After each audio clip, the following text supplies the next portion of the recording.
Hello Facebook family, আজ ছিল দুর্গাপুজো। আমি চলে গেছিলাম আমাদের বুদবুদে। বুদবুদে দুর্গাপুজো প্রত্যেক বছর খুব সুন্দরভাবে পালন করা হয়। সো এবারের এই প্যান্ডেলটা অসম্ভব সুন্দর করা হয়েছিল, চমকার প্যান্ডেল। আর সব প্যান্ডেলের তুলনায় এই প্যান্ডেলটাই সব থেকে সুন্দর লাগছিল।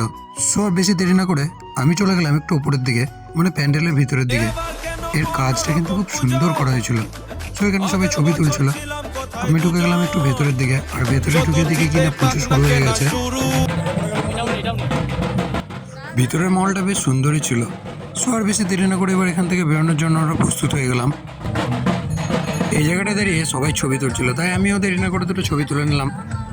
সো এই জায়গাটা হচ্ছে এক্সিট পয়েন্ট, যে কারণের মধ্যে দিয়ে সবাই বাইরে বেরিয়ে আসছিল। সো লাস্ট লুক দেখে নেওয়ার পর আমি আর মামু বেরিয়ে গেলাম প্যান্ডেল থেকে। ভাবলাম যে একটু অন্য প্যান্ডেল থেকে ঘোরা যাক, যেহেতু সময় খুব কম। বুদবুদ হচ্ছে আমাদের বাড়ি থেকে সব থেকে কাছের বাজার, তো তোমরাও কেউ কেউ বুদবুদ থেকে বিলং করে একটু জানিও। গেটের পর গেট, গেটের পর গেট, গোটা বুদবুদ আলোকিত। হ্যাঁ, আজকে বুদবুদকে একটা নতুন রূপে দেখছিলাম, ভাইবটা আলাদা ছিল। এটা হচ্ছে বুদবুদের নতুন আবিষ্কার করা এক কল্পতরু রেস্টুরেন্ট। এরকম একটা ভাইব দেখে আমার একটা গানই মাথার মধ্যে আসছে, সেটা হলো মানে যেই কাপেলগুলো হাত ধরে ঘুরেছে তাদের মজাটাই আলাদা। তারপর আমরা চলে গেলাম এই প্যান্ডেলটার দিকে। গাইজ, এটা হচ্ছে আমাদের প্যান্ডেল।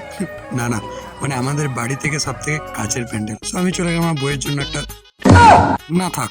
সো এটা তো চাপার খুব ইচ্ছে ছিল, কিন্তু এটা বন্ধ থাকার জন্য চাপতে পারিনি। যদিও নাগরদোলা একা একা চাপার জন্য নয়। এই ভিউটা একটু দেখো। প্রতি বছর এই প্যান্ডেলটার কাজ দারুণই করে। এর পাশাপাশি এই প্যান্ডেলটাও খুব সুন্দর ছিল। যাই হোক, আমরা আজকে ঘুরেছিলাম 3টে প্যান্ডেল, এবং 3টে প্যান্ডেল খুবই সুন্দর ছিল। ঝঙ্কারটা টপ 1 ছিল, আমাদেরটা সেকেন্ড ছিল, এটা থার্ড ছিল। সো বেশি দেরি না করে আজকের ব্লগটা এখানেই শেষ করলাম।